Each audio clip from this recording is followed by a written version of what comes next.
So today we're going to be interviewing Angus, because he's recently played the beta version of Black Ops 3. And we're going to find out what he thinks about the game and if he has any comments that he would like to share with us. Let's get into it, Angus. Alright. So first off, just wondering, what are the guns like in Black Ops 3? Do you have any favourites? Are there any improvements on old guns or anything that you've noticed? Well, the guns in Black Ops 3 are sensational so far, but then again it's only the beta, so you don't know how they're going to adjust it. They've brought back the M8 from Black Ops 2. I didn't play much of Black Ops 2, but yeah, they brought back the M8, which is really, really good in this game. Another personal favourite of mine was the Man O' War Assault Rifle. I had a lot of fun using that in the review that we made as well. And there are a couple of really good SMGs in there, the Cooter and the Razorback, but yeah, probably my favourite would be the M8 at the moment. Yeah. Ah, cool. Being a beta version, obviously you'll get problems. Yeah. So, have you noticed any major problems that you think should be addressed really soon with the new beta release, or is there nothing too big? There's the big problem of lag, and I think that's because there were a lot more people on the servers than anticipated. It's also the first time that Call of Duty have used like a proper server rather than a host. Yeah, so there was a lot of lag, and that was usually occurring between the times of 3:30 and 5 when people would get home from school and work.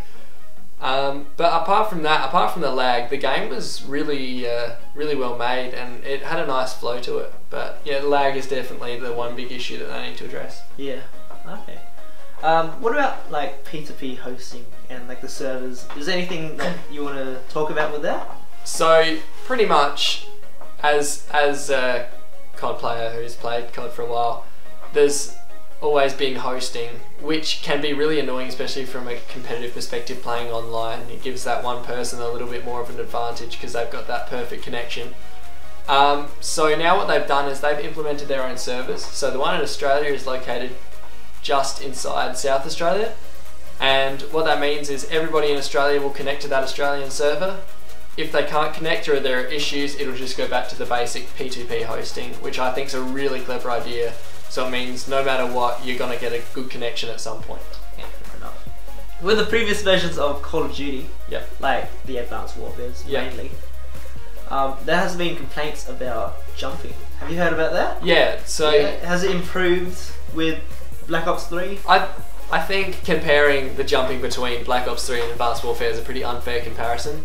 I think Treyarch, what they've done is they've improved a system that was flawed.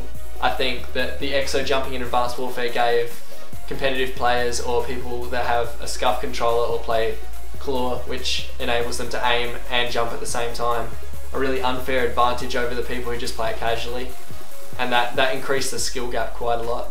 But with Black Ops 3, it's a lot more ground-based warfare, so you're not going to be jumping a lot, and that's what I think's really improved. Yes, you can double jump, and yes, you can do the sliding, but the jumping's not the main bit of the combat, which I think is vital to Call of Duty. Okay. With this release of the game, do you think it's going to affect the competitive community, like in a good way or a bad way? What do you think? Definitely in a good way. I think a lot of people, yes, they complain about, oh, it's too futuristic, but a lot of the competitive players don't really worry about it. We just want a game that we can play that runs smoothly, that's fun for us, and doesn't have many issues. So David Vonderhaar and Treyarch Studios, they've addressed a lot of the problems that have been happening in the past Call of Duties, connection problems and dedicated servers. And they've done a really good job with that, even in the beta, even though it was a bit laggy. But they have done a really good job with that, and they're implementing stuff like the MLG.TV stream is actually in the game, so you can go and watch your favourite pros play Call of Duty, and I think that's going to help the competitive community grow a lot. Yeah, that's cool. So another question regarding the release of the game. Yep. Do you think Call of Duty will grow, like bigger than it has, or will the rate slow down? What do you think? Personally, I think it's going to grow a lot more. I think a lot of people compare Call of Duty to games like CSGO, and CSGO has been around for longer than Call of Duty, so and it's on PC, so you can't really compare the two, considering that console gaming and console competitive esports is only just emerging now. It's only starting to become big. So yeah, I think it's going to help Call of Duty grow as a franchise. I think people need to put the whole it's another futuristic game behind them and just enjoy Call of Duty for what it is. It's first person shooter that you can play with your mates or you can play competitively, and because they've addressed a lot of the issues so far that I've seen in the beta, I think it's going to be a really good game.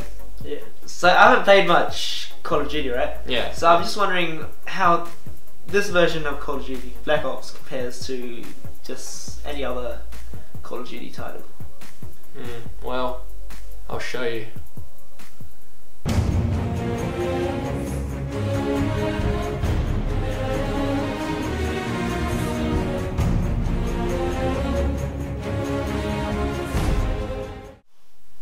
Yeah, look, I really like it. Thanks for watching this episode of the Pesty channel with Min and Angus. see you next time, guys. Why don't I say my name?